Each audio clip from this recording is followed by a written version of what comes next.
parole est à Monsieur Lucas Lyndy. Merci Madame la Présidente. Écoutez, nous assistons au vernis qui craque et nous avons une extrême droite finalement assez classique.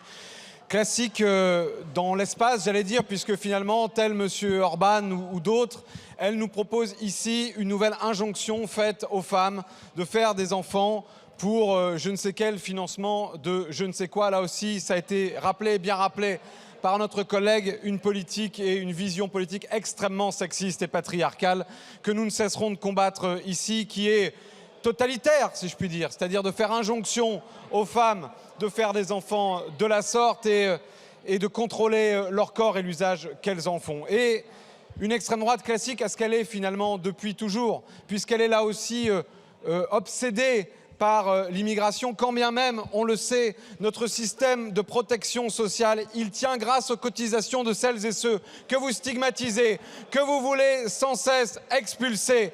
Mais avec votre politique migratoire, c'est la retraite à 70 ou 75 ans pour tous. C'est ça la réalité. Il faut que les Françaises et les Français le sachent. Avec votre projet, notamment à l'encontre de celles et ceux qui aujourd'hui travaillent, cotisent et que vous voulez expulser, eh bien, c'est une retraite aujourd'hui à 70 ou à 75 ans.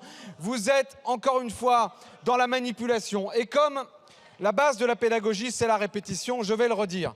Mais enfin, chers collègues, on ne débat pas de l'abrogation de la réforme des retraites. Elle ne figure pas dans ce texte. Quand nous allons voter tout à l'heure, il ne s'agira pas d'abroger ou pas la réforme des retraites, il s'agira de voter quelques rapports bidons, quelques obsessions natalistes ou anti-immigrés. C'est n'importe quoi. Merci. La parole est à Monsieur Di Filippo.